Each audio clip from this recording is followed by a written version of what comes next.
This is the sit to stand test. So you're gonna, as you were aware of, you're gonna cross your arms. And really easy test to do, shoes on.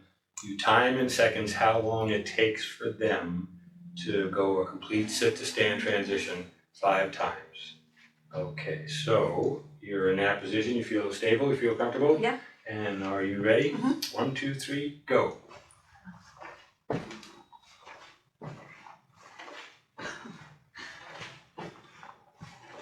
Beautiful. You did it. You always do more. You did it in 7 seconds. If you're in your 60s, you should be able to do it in 12 seconds. If you're, I'll put up a list of age-adjusted times. If you're in your 80s, you should be able to do it in 15 seconds.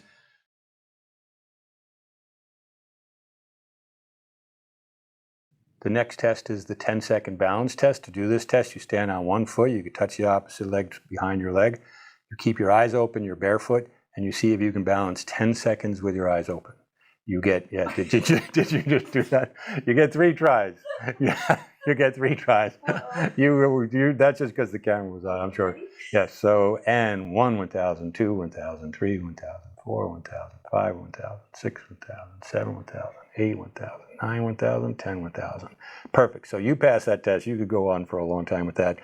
This is an unusual test. It seems simple. It is simple for most people, but someone showed that if you're unable to balance after 3 tries, you have an 84% higher risk of all-cause mortality, even when adjusting for other factors such as heart disease, high blood pressure, and obesity.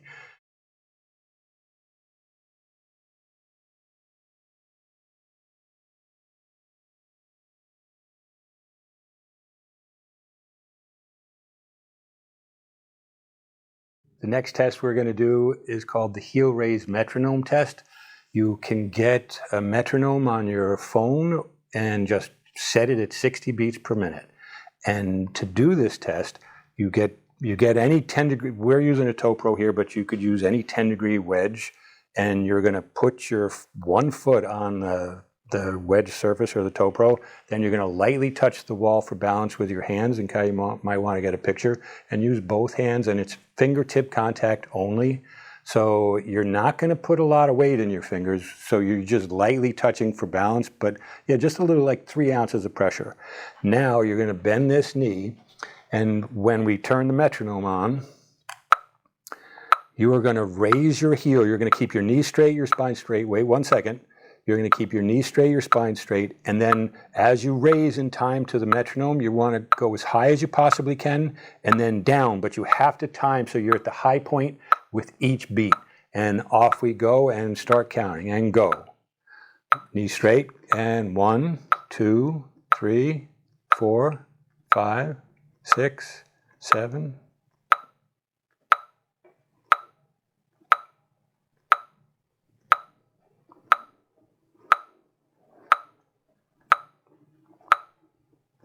and you do this until you can't do another one so that it times with the metronome.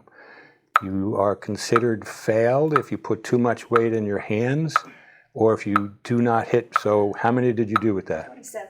So 27. For age-adjusted norms, you're how old, Carrie? 35? Yeah. 65. Someone in their 60s should do 18 of these things, so you're smoking with that. Do you want to try the other side just for balance now? Because if someone's ever had an Achilles injury or pretty much any injury from plantar fasciitis to Achilles tendonitis, they can have huge asymmetries between the 2 sides. Often they're unaware of it. So you should have balance between the 2 sides, and if not, you need to address it. Calf weakness is by itself a significant predictor of falls, and it is really easy to fix with this protocol. You're an expert at this now, so you're going to go ahead whenever you're ready.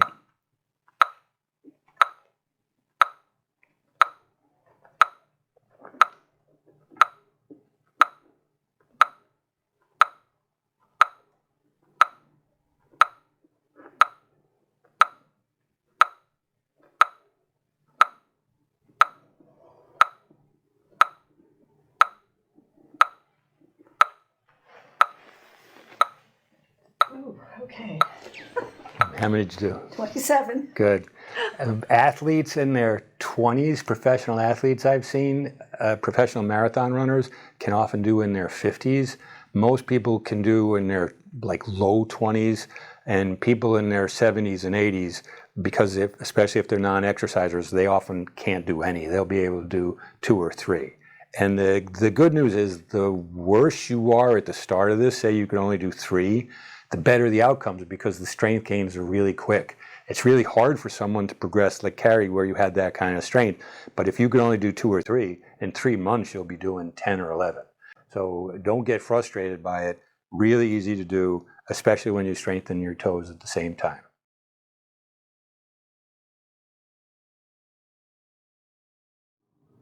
This test, the next test, is the alternate step test. It's a measure of agility. As you get older, your reaction times slow down slightly. They don't have to. If you do not do rapid exercises or sports where you change direction a lot, you become a little bit slower, even if you're strong.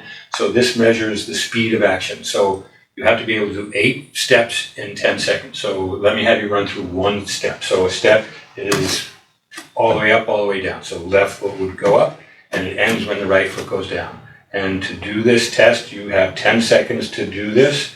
And to do this, you set the timer for 10 seconds. And are you ready? Mm-hmm. You go.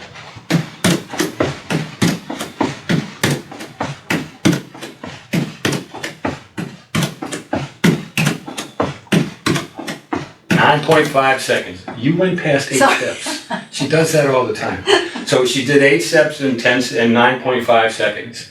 I will put up a chart that shows you what ages. Someone did a study where they looked at all different ages and how fast they could do it. I have people, as they go past 75, I give them 12 seconds.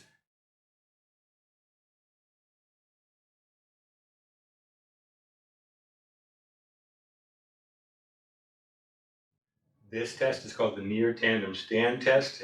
And to do this test, you're going to take one foot, you're going to put it in front of the other so that it is 1 inch forward. And I'm just going to hold on here. 1 inch forward, and then 1 inch to the side of the back foot. So move it over, move that right foot to the right just a little bit. And oops. There you go. This test is harder than it looks, so I hold on to the person when they do it, or do it next to a wall. And this test is simple. In that position, you have impaired or very narrow margin to have a lateral fall because your feet are together. When your feet are far apart, you're not going to fall laterally. But here, you're balanced like on a tightrope. So in order to do this test, you have the person put their arms out for balance, and you set a timer. When they close your eyes, they've got to go 10 seconds without moving a foot or losing balance. You have to stand near them because this test is harder than it looks. A significant percent of the people can't do this, and you just made it 10 seconds. This test is in this protocol because failure of this predicts lateral falls. It means that your hip abductors and legs aren't working together. So do all those hip exercises we talked about. If you fail this test, put those balance buttons on and address any other factor associated with fall. So this is a measure of toe strength. It is really easy to do. You use something called the toe strength dynamometer, and I just want to show you how it works. You just hit the power button, and then when you scroll through that, you hit different buttons on the right, and you can go between pounds and kilograms. And then the most important thing is that you see the peak hold in the upper left of this. And once you see that like that, you'll get a strength number that holds the final number. And that final number will tell you what the score in pounds beneath the toes is. And you should get 10% of your body weight beneath your big toes, 7% beneath your lesser toes. So to do this test, and again, toe weakness is the #1 predictor of falls. You weaken in your feet faster than you weaken in any other part of your body. Quad weakness is not a great predictor of falls. Toe weakness is. So you need to quantify the measurements. So I made this little device. Crazy easy to use. We're just going to clear it, go from pounds to kilograms, make sure we're on hold, and we are good to go. And you're going to keep your heel on the ground, your forefoot on the ground. And so heel down, forefoot down.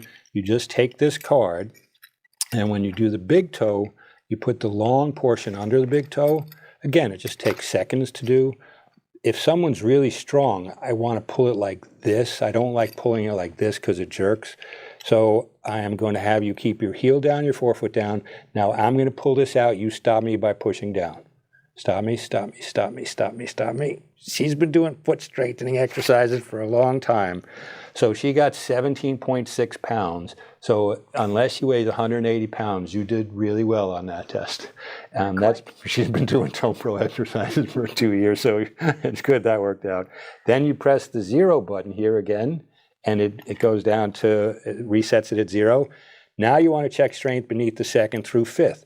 Weakness of the 2nd through 5th predicts hammer toes. It predicts metatarsal stress fractures. You're going to stop me from pulling this out. Stop me, stop me, stop me, stop me, stop me, stop me. And she pulls it out. And so she got 10 pounds with that test, which is also good. You should get 7% of your body weight with that. So compared, her great toe was disproportionately strong compared to her 2nd through 5th, which is not a problem as long as you hit that 7% body weight on your 2nd through 5th.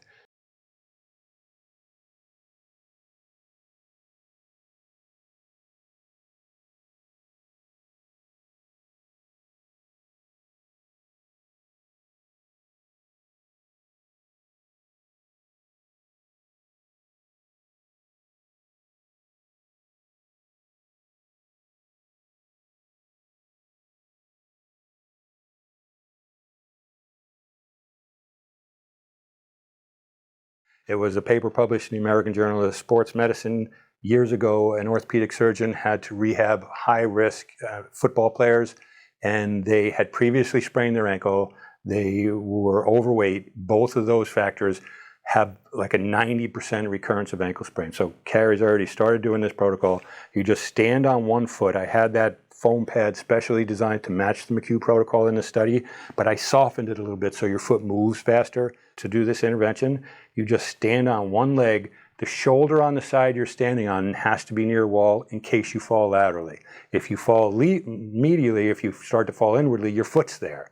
But I don't want you falling to the side, so always have the leg that's being exercised near a wall. You have to, in the McHugh protocol in the paper, they held it for 5 minutes, and they did one leg, then the other, time consuming, 10 minutes. It decreased injury rates almost 80% in subsequent seasons. Nothing has altered injury rates like that.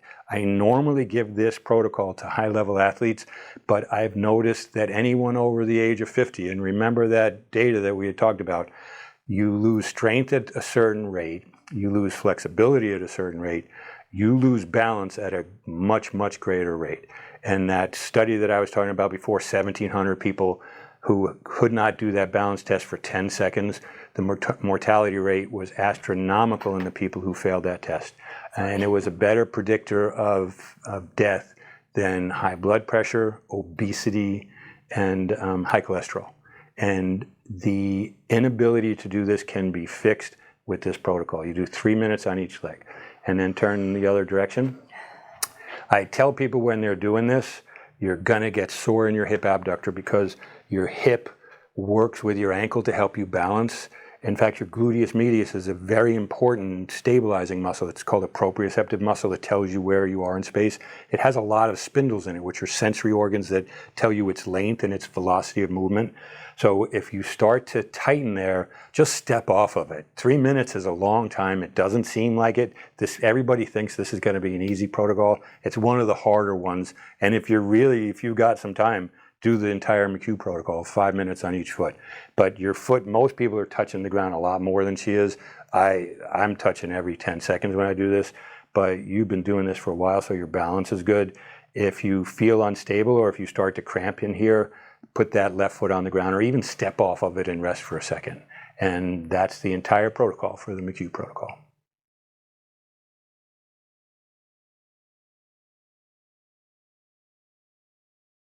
For hip strengthening, one of my favorite ways to target the hip rotator and the back of the hip abductor is with a Curtsy Step-Up. So you'll hold a light weight, 5 or 10 pounds, or if you're really strong, you'll do a 40 or 50 pounds, but usually 5 or 10 is fine. And then you're just gonna put one leg up, that's the leg being exercised. So the key to this is to get that leg to come down like that. That fires the hip rotator in through here and the back edge of the hip abductor. And a little bit of a forward bend in the body as you do it. If you're not used to exercising, and if you can afford it, hire a trainer to go over these exercises with you, because form is really important, and it's hard to figure these things out on your own. And they just help you in a lot of other ways. The exercises I'm going over in this routine are like good to start with, but as you get stronger, you're going to start enjoying this, and you'll want to do more aggressive strength training. But this routine is going to be good to markedly reduce your fall risk and improve agility. So that's perfect, just like that. And you can just do 3 sets of 15 repetitions with this. You should be fatigued when you finished. If you're not finished, are you fatigued? Yes. You need to have a heavier weight. So as long as you're fatigued, and then you can stop. You can march in place when you do this afterwards, because your hips really tighten.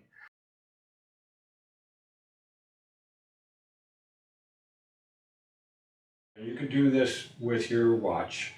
Any iPhone has metronome. You set the metronome. You're going to have each foot hit the ground in time with this. Try to make your feet make noise when you do it. She's making a pretty big noise. Maybe not so much noise. Now, as you get better, you pass the test. So this was easy. To pass the test, you have to be able to do it 192 beats per minute. So as it gets easier, that was easy for you. That's 180, and you're still doing it. So I have people do this for 30 seconds, and then if they have difficulty, then drop the metronome down. But if it's easy, ramp the metronome up. And I'll just put up the length of time you do it, the average time. But ideally, you will be able to set a metronome for 192 and time your feet with it. It improves agility markedly.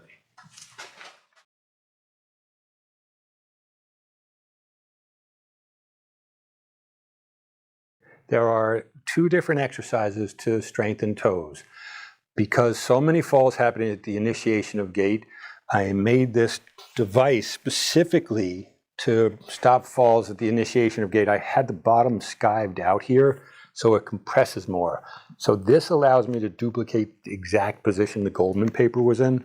So you're going to put the ToePro platform there. You're going to put your toes right on the edge of that. Now, this is a mistake people often make. They will put their entire foot on this. I want just the tips of the toes with the forefoot on the ground. So now beneath her forefoot or metatarsal heads, it's on the ground, but the tips of the toes are on this where that soft spot is. You see how the foam caves in there? So now to do this test, you're going to bring your hands forward like you're leaning forward, reaching for something. You're going to lean forward for a few seconds, then you're going to come back. And you're going to see if you can go as far as you can with your anterior fall envelope, and then use your toes to push back. So I have people do this 20 times, so do this a bunch of times. It's a great warm-up. Each time you do this, you're learning where your fall envelope is, and the toes are being exercised in their lengthened positions, which produces accelerated strength gains. So at the final one, so say make believe we've just done 20, you're going to hold that and see if you can find the limit of your anterior fall envelope without touching the wall. If you touch the wall, it's fine. You're going to hold that for up to 30 seconds if you can do it. And that's a prolonged isometric contraction. Isometric contractions impair circulation, they increase growth hormone, and they accelerate muscle hypertrophy or recovery. And remember, you lose 2% muscle mass every year after the age of 50. This exercise alone would stop that muscle mass loss in your feet. Good job. So now you are going to progress to a more aggressive exercise, and you can walk in place a few times if you feel even slightly fatigued. When you first start doing these protocols, you will more than likely cramp at night in the muscles that go to your toes. Flexor hallucis longus runs off the back of the leg and attaches near the fibula up here. You don't even know you have it. But when you start doing this exercise, it's going to be firing possibly for the first time in your life. So you can get cramps, it can be a little bit sore. No big deal, you work through it. I tell people instead of doing 3 sets of 15 to begin with, you can do 3 sets of 10, just slowly build up to it. But it takes about 1 to 2 weeks before you stop feeling cramping in those muscles.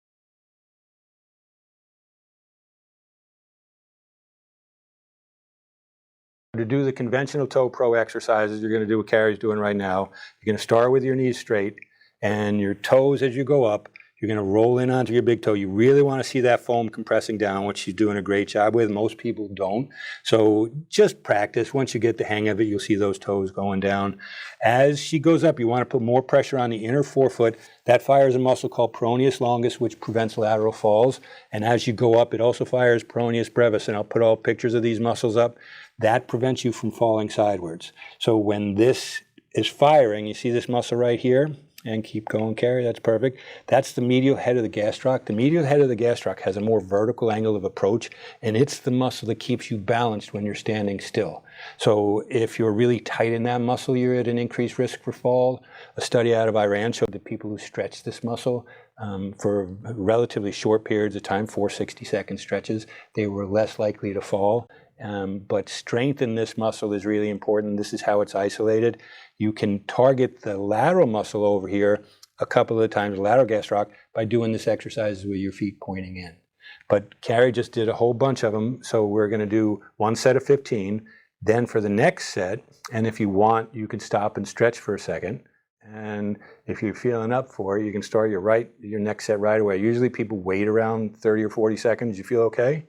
The next set is performed with the knees bent a little. Perfect. That allows you to target the deep muscles to gastroc and soleus, because gastroc crosses the knee joint. These deep muscles are interesting in that soleus is unusual. It has the unique ability, because it's just slow twitch muscle fibers. It oxidizes glucose at incredible rates, and it basically acts as a second heart. So when people have low blood pressure and they have hypoperfusion, they tend to have cognitive declines as they age. And someone did an amazing study where all he had people do was fire their soleus frequently throughout the day. And soleus acted as a pump that decreased the rate of cognitive decline by increasing the flow of blood to the brain. So firing soleus is good not just for balance and force output. Weakness of the soleus muscle correlates with impaired distance running. The world's fastest marathon runners have the largest soleus muscles. And soleus also is an important protector of the knee. It prevents knee ligament injuries, specifically the anterior cruciate. People who have strong soleus muscles are also less likely to tear their ACL. So you just keep doing it. And when you do this, you're going to do 4 sets of 15, 2 sets of 15 with the knees straight, 2 sets of 15 with the knees bent. And then when you finish your entire routine, this is the hard part, you're going to take your hands off the wall and you're going to try to balance with your heels 1/2 of an inch off the ground. So now try to balance there.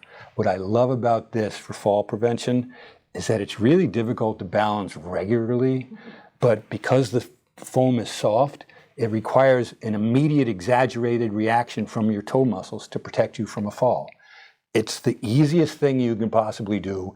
If you are pressed for time and you don't want to do any of these, just do this one. This exercise in just 60 seconds can strengthen, but more importantly, it teaches the toe muscles how to control your fall. Most people wouldn't be able to do this. She's been doing this for a while, and that's great. If you can balance like that for 60 seconds, because as the toes push down, they have to go through a larger range of motion, so they have to fire faster when they feel you losing balance. So this is a great way to trick your central nervous system into firing the toe muscles quicker. So that's amazing. Good job. And you can stretch out, and after you do this whole routine, just march in place a little bit, stretch your calves, and then pat yourself on the back.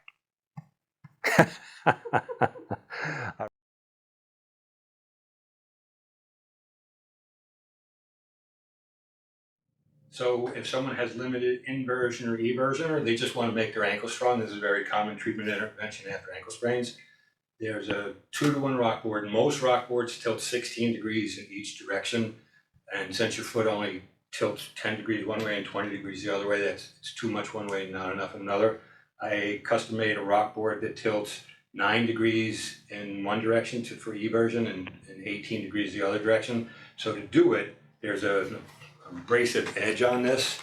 Your arch goes on this, your foot goes on this with your arch pointing towards this side. So your right foot will be like that with the arch going in, your left foot will be like that with the arch going in. So I know that sounds complicated, but it really isn't. So you put this next to a wall, and Carrie's gonna run through it. You do this, you have to do this with your shoes on. I deliberately made this out of rubber because most rock boards that are plastic, you can kind of just shift your hips and make them move and you don't move your ankles.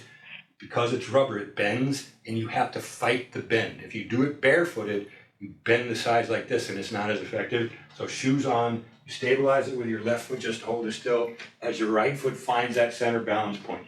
If you go too far over to the side, you won't be able to come back in one direction, or if you go too far this way. So right in the center, there's a little ball under there. And if you get it right, let me have you start doing it and just move that, get that foot off the ground. If you have the right spot, it rolls equally. If she would get pinged over here, if her foot was too far over here, she'd just have to restart and just get on this top of the ball. After you've done it a few times, really easy to feel, super easy to do.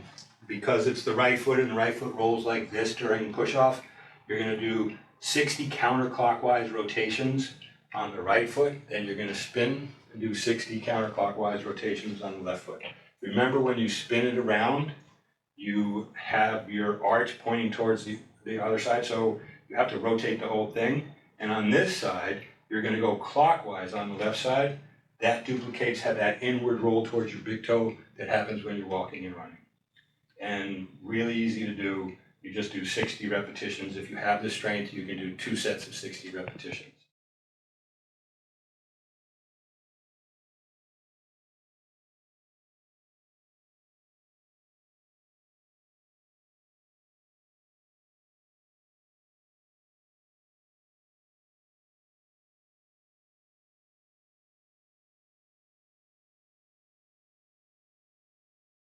The last exercise is something called the DNS core exercise, dynamic neuromuscular stabilization. Brett Winchester, a chiropractor in St. Louis, teaches courses on this all the time. It's usually used, it's a core exercise typically used with elite athletes. He treats a lot of professional baseball players. I like it because it is great for treating a condition what's called long lies. When people fall, they have to get up, and it's surprisingly difficult to get up if you have a weak core. And one study found it was 123 people. They studied them. If they fell to the ground and weren't able to get up in 1 hour, half of them were dead in a year. And they are called long lies. And recent research has shown, in fact, most ambulance calls to homes after falls, it's not because they've been injured, it's because they can't get off the ground. So it's a series of experts have come out and shown that it's a learned ability to get up, just like going up a flight of stairs is learned. With practice, you can easily strengthen your core. When people fall to the ground, they have their own preferred movement pattern to get up. Some people go on all fours and push themselves up. That often requires large ranges of motion. It's not that effective. There's a modification of a DNS exercise that I have found unbelievably helpful for preventing long lies. And you practice this, and after a couple of weeks to months, and they're saying now this is becoming such a problem, when you go to a doctor's office, they should evaluate how you get off the ground, and then they should prescribe these interventions based on how long it takes you to get off the ground. So with this exercise, once you get it down, you can get off the ground very quickly. So Carrie, you're gonna do this exercise. Again, it's a modification of the DNS exercise. The top hand's gonna either make a fist or palm down, just like that. This hand is here. Your hips are flexed around 70 or 80 degrees. So you're on the ground. This is similar to a lot of core exercises, side planks. In this position, you are now gonna raise your hips up off the ground and not too high, and now you're gonna raise this hip up off the ground. Now in this position, you're gonna bring this knee back and forth, and you're gonna do that 10 times. While that's happening, the core muscles down here are firing, pelvic floor muscles are firing. Lindsay Muma is a chiropractor in North Carolina. She does a lot of work with pelvic floor exercises. This is one of her exercises to strengthen the pelvic floor. Pelvic floor weakness correlates with falls. Once you've done 10, you've probably done more than 10 already. You're gonna bring this knee towards the right hand, and that initiates a roll. So come out of that for a second. I want you to do that a little bit quicker. So when you bring that right knee towards the hand, it initiates a rollover response that's very natural. You see that? That with a little bit of practice, and then switch to the other side and repeat it. an incredibly easy exercise to do. Once you get it down, if you fall and nothing's broken, you will be able to get up really quickly. You just have to strengthen your core. There's usually one link in there that's weak, either the external oblique, the transverse abdominis, the hip abductor. By doing this exercise, you strengthen all the weak links in that chain. Really easy to do and markedly decreases your chance of being a long line. More importantly, it just strengthens your core. So it's a great overall exercise.